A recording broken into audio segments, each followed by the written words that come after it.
मैं सबसे पहले मेरे पार्टी शिवसेना की तरफ से,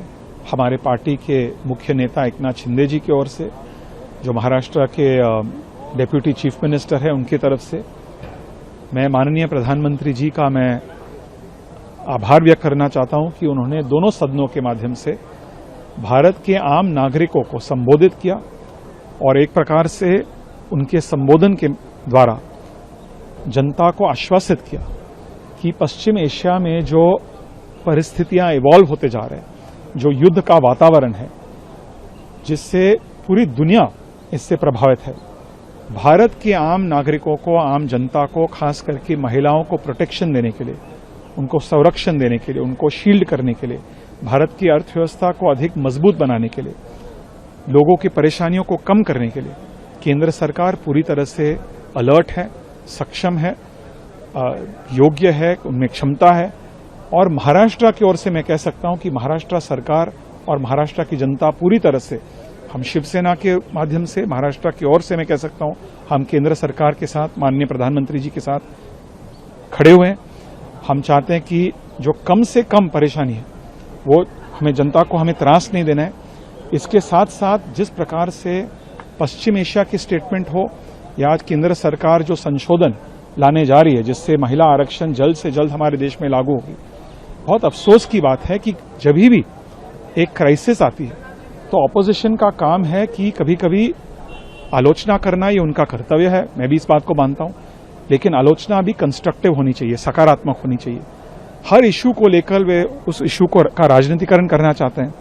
और आज जो अमेंडमेंट केंद्र सरकार ला रही है पार्लियामेंट में, मैं शिवसेना की ओर से पूरी तरह से इसका समर्थन करता हूं, स्वागत करता हूं, क्योंकि हम सबका एक ही उद्देश्य है, एक ही लक्ष्य है कि जल्द से जल्द भारत में हर असेंबली में, पार्लियामेंट में महिला आरक्षण लागू होना चाहिए। यही इस संशोधन का उद्देश्य है और मुझे यकीन है कि 2029 के चुनाव के पहले पूरे देश में, हमारे लोकसभा में, हर विधानसभा में महिला आरक्षण लागू हो जाएगी। सर, जो वेस्ट एशिया के ऊपर ऑपोजिशन डिमांड कर रहा है कि डिस्कशन होना चाहिए, उनका ये कहना है कि जो सत्ताधारी पक्ष है वो अलाउ नहीं कर रहा है। देखिए, सबसे पहले पार्लियामेंट सेशन के पहले ऑपोजिशन की मांग थी कि सरकार को एक स्टेटमेंट देना चाहिए। मुझे याद है कि पार्लियामेंट के फर्स्ट या सेकंड डे देश के विदेश मंत्री जयशंकर जी ने दोनों सदनों में एक स्टेटमेंट दिया। उसके बाद उन्होंने कहा हमें डिस्कशन करना है। उसके बाद उन्होंने कहा कि प्रधानमंत्री जी को एक स्टेटमेंट देना चाहिए। आज और कल माननीय प्रधानमंत्री जी ने स्टेटमेंट दिया। इसका साफ मतलब है कि ऑपोजिशन को डिस्कशन में कोई इंटरेस्ट नहीं है,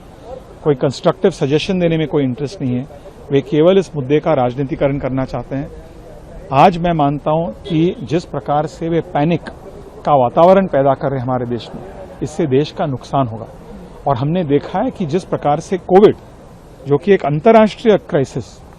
को भारत ने एक चुनौती से लेकर एक अपॉर्चुनिटी के रूप में कन्वर्ट किया, मुझे यकीन है, मैं कॉन्फिडेंस के साथ कह सकता हूं कि पश्चिम एशिया में जो हो रहा है वो एक क्राइसिस है, लेकिन उस क्राइसिस को हम अवश्य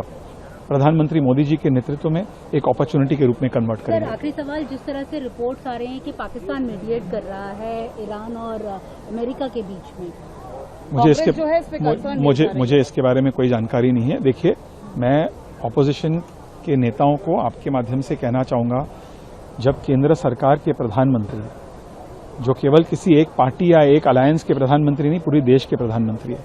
जब उस गवर्नमेंट के विदेश मंत्री बयान देते हैं, please take them at face value, trust India more than Pakistan. यही मैं संदेश आपके माध्यम से ऑपोजिशन को देना चाहता हूं।